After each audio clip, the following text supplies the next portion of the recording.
नमस्कार, कैसे हैं आप सबको अंतर्राष्ट्रीय योग दिवस की ढेर सारी शुभकामनाएं। आज अंतर्राष्ट्रीय योग दिवस है। भारत के अथक प्रयास से दुनिया को निरोग करने का एक प्रण का दिवस। और आज से 7 साल पहले भारत के योग को अंतर्राष्ट्रीय मान्यता प्राप्त हुई और दुनिया ने योग दिवस मनाना शुरू कर दिया। दुनिया के तमाम देशों के राष्ट्राध्यक्ष योग करते हैं और योग से निरोग होने का प्रण लेते हैं। इस महाविपदा के बेला में जब पूरी दुनिया एक वैसी महामारी के चपेट में है जिसके बारे में कहा जाता है कि उसका कोई इलाज नहीं और पता ही नहीं चलता है कि अबुझ पहेली वाला ये वायरस कहाँ से आया है, उस दौर में भी तमाम साइंटिफिक डॉक्टरों ने भी ये माना कि ये योग ही है जो निरोग करने का एक माध्यम है। इस दौर में योग काम आया दुनिया को और पूरी दुनिया ने योग को अपनाया। डॉक्टरों ने भी सलाह दी, खुद भी अपनाया कि योग प्राणायाम से लेकर के योग के तमाम आसनों से आप निरोग हो सकते हैं। लेकिन इस अंतर्राष्ट्रीय योग दिवस पर भी ऐसा लगता है कि इस योग से में जो भारत को एक तरह से दुनिया भर में भारत के संस्कार को, भारत की संस्कृति को, भारत की एक तरह से स्वास्थ्य पद्धति को जो दुनिया में मान्यता मिली, इसे भी लगता है मानो कांग्रेस ने मोदी की मान्यता मान ली और मोदी विरोध के नफरत में निरंतर गर्त में जाते कांग्रेस ने इस योग का भी विरोध करना शुरू कर दिया। और योग के विरोध का आलम ये कि कांग्रेस ने ओम का विरोध करना शुरू कर दिया। वो ओम जो माना जाता है भारतीय संस्कृति सनातनी परंपरा में के मानने के बाद दुनिया ने माना कि ओम के उच्चारण मात्र से आपके पूरे शरीर में का एक शुद्धिकरण होता है, एक पूरा जो है स्वास्थ्य की संरचना तय होती है। योग से अंतःकरण शुद्ध हो जाता है। और इसीलिए योग में जब ओम का उच्चारण आप करते हैं तो ऐसा लगता है कि पूरे शरीर से एक तरह से एक ग्रंथि जो है वो कहीं ना कहीं सक्रिय हो जाती है और पूरा शरीर में एक प्रकार का कंपन होता है। और ओम एक ऐसा उच्चारण है, माना जाता है कि शरीर का एक कोशिका जो है उसमें सक्रिय होती है। योग एक ऐसा चीज जिसमें आपके पूरे शरीर का सक्रिय होना, ओम का उच्चारण एक कोशिका का सक्रिय हो जाना। और ओम इसीलिए ओम का उच्चारण करता है। ओम योग में हमेशा से इसका उच्चारण किया जाता है कि एक ऐसा शब्द है पूरे लिपि में, तमाम लिपियों में एक ऐसा शब्द है ओम जिससे पूरा अंतःकरण शुद्ध होता है। अब कांग्रेस को यह लगा, आज अभिषेक मनु सिंह भी योग के विरोध में ओम का विरोध करने के लिए, और उन्होंने आज ट्वीट किया कि ओम के उच्चारण से ना तो योग ज़्यादा शक्तिशाली हो जाएगा और ना ही अल्लाह कहने से योग की शक्ति कम हो जाएगी। ये समझ में नहीं आता कि कांग्रेस जमीन से खत्म होती कांग्रेस, आज़ादी दिलाने का गुमान पालने वाली कांग्रेस, जो एक छत्र राज इस देश में लगभग आधे दशक तक करती रही, जिसका कोई विरोध नहीं था, उस कांग्रेस ने एकदम से उसका वजूद खत्म हो रहा है। उसका राष्ट्रीय अध्यक्ष अपने पारंपरिक सीट से हारता है। उसकी सुप्रीमो जो है, सत्ता की सुप्रीमो, अपनी पारंपरिक सीट से किसी तरह से जीतती। उत्तर प्रदेश जैसे विशाल प्रदेश में जहां कांग्रेस का वर्चस्व रहा, वहां मात्र एक सांसद कांग्रेस के जीत पाते। पूरे देश से उसकी विदाई हो रही है, फिर भी कांग्रेस को समझ में नहीं आ रहा कि इसका कारण क्या है। अभिषेक मनु सिंह भी यदि अपने इस ट्वीट पे ही चले जाएं और उस ट्वीट को भी के रीट्वीट और कमेंट्स को यदि पढ़ेंगे तो उनको समझ में आएगा कि एक कमेंट्स मुझे नहीं मिला जिसमें उनके इस बयान का किसी ने सपोर्ट किया हो। हर किसी ने कहा कि ओम का उच्चारण योग का हिस्सा है। आप जो है हिंदू धर्म के विरोध में भारतीय सनातनी संस्कृति का विरोध करने लगे हैं। कांग्रेस को आप ले कहाँ जा रहे हैं? दरअसल ये सवाल लोग उनसे पूछने लगे हैं। ये समझ में नहीं आता कि कांग्रेस कहाँ जा रही है।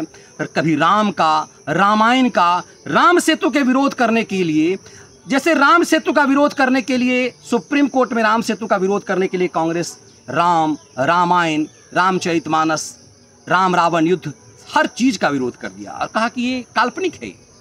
ठीक उसी ढंग से योग का विरोध करने के लिए ओम का विरोध करना शुरू कर दिया। अब सोचिए, योग का विरोध करने के लिए ओम का विरोध, जैसे राम सेतु का विरोध करने के लिए राम, रामायण, राम रावण युद्ध सबको झूठा ठहरा दिया, कह दिया काल्पनिक है। और ये सिर्फ शब्दों में नहीं था। कांग्रेस की जब मनमोहनी सरकार थी तो उसके जब गृह मंत्री थे तिहारी चिदम्बरम साहब, जो बाद में तिहाड़ यात्रा पे गए, उनकी मंत्रालय ने एक हलफनामा दाखिल करके कह दिया कि राम, रामायण ये सब काल्पनिक है, रावण युद्ध कभी हुआ ही नहीं। और उसके बाद जब उन्हें लगा कि इसका विरोध हुआ तो उन्होंने एफिडेविट वापस ले लिया। लेकिन निरंतर सुप्रीम कोर्ट में राम मंदिर का विरोध, स्वयं कांग्रेस के कद्दावर नेता, देश के पूर्व कानून मंत्री कपिल सिब्बल राम मंदिर के विरोध में बाबरी मस्जिद एक्शन कमेटी का वकील होना, यह साबित करता है कि कांग्रेस किसी तरह से चाहती थी कि राम मंदिर का निर्माण नहीं हो।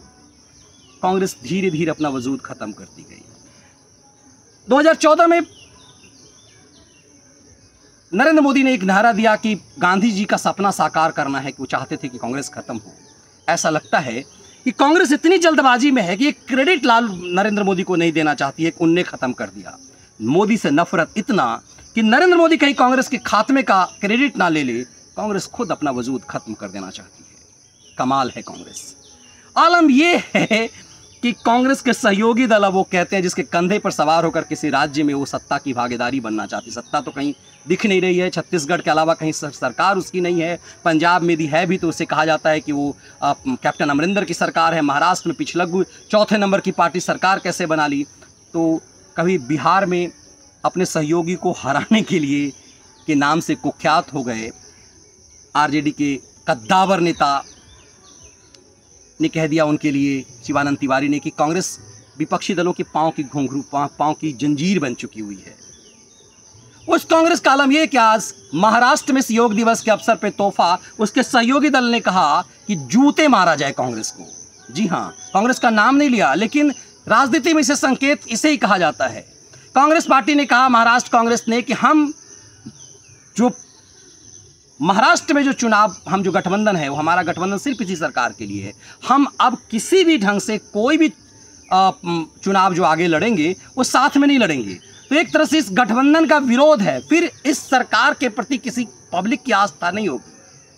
इसीलिए उद्धव ठाकरे ने कहा कि जो अकेले चुनाव लड़ने जाएगा उसे जूता मारेगी पब्लिक। अब आप समझ सकते हैं कि कांग्रेस को कहा जा रहा है कि उसके सहयोगी पार्टी कह रही कि तुम्हें पब्लिक जूता मारेगी। और वाजिब सी बात है, जब बॉस ने कह दिया तो बरबोले संजय राउत आए, उन्होंने भी कह दिया कि पब्लिक तो ऐसे ऐसी पार्टी को जूता मारेगी जो गठबंधन से अलग हट करके लड़ेगी। एक घोर विरोधी विचारधारा की पार्टी शिवसेना और कांग्रेस के बीच गठबंधन हुआ, मजबूरी का गठबंधन, सत्ता के लालच का गठबंधन। अब अंतर्राष्ट्रीय योग दिवस पर ऐसा लगता है कि कांग्रेस ने ठान लिया है कि कांग्रेस पार्टी का उद्देश्य भारत का विरोध, भारतीय संस्कृति, भारतीय परंपरा का विरोध है इस अंतर्राष्ट्रीय योग दिवस में। इसीलिए कहते हैं कि नफरत जब आप करने लगते हैं तो किस हद तक जाते हैं। योग से नफरत इसीलिए क्योंकि योग भारत में अंतर्राष्ट्रीय योग दिवस का जो सेहरा है मोदी को मिला। मोदी ने योग नहीं शुरू किया, योग से मोदी का कोई वास्ता नहीं है। हजारों साल से भारत योग कर रहा है। योग से बाबा रामदेव का वास्ता नहीं है। योग हमारी सांस्कृतिक पहचान है, हमने दुनिया को ये पद्धति दी है, दुनिया ने इसे अपनाया है। योग के कारण दुनिया में हमारा सम्मान है।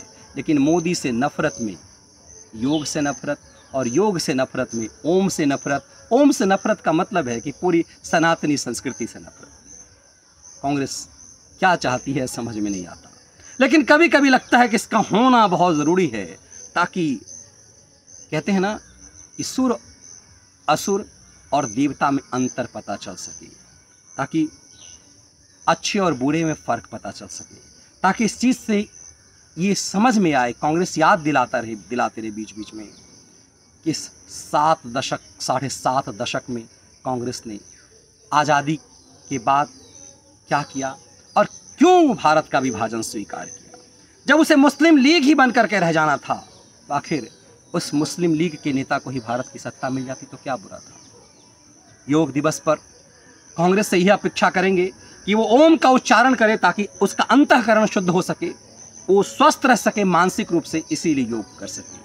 आप सबको फिर से एक बार अंतर्राष्ट्रीय योग दिवस की ढेर सारी शुभकामनाएं। योग करें, निरोग रहें और जब कभी मिले कोई साथी कांग्रेसी उन्हें भी योग की सलाह दें ताकि वो जड़ से जुड़े रह सके। बहुत बहुत धन्यवाद। ये विश्लेषण आपको कैसा लगा ज़रूर बताइएगा। बहुत बहुत आभार। मैं अभी गांव में हूं और आम के बगीचे में हूं, इसीलिए मुझे लगता है कि योग दिवस पर इससे बेहतर जगह कोई हो नहीं सकता। बहुत बहुत धन्यवाद।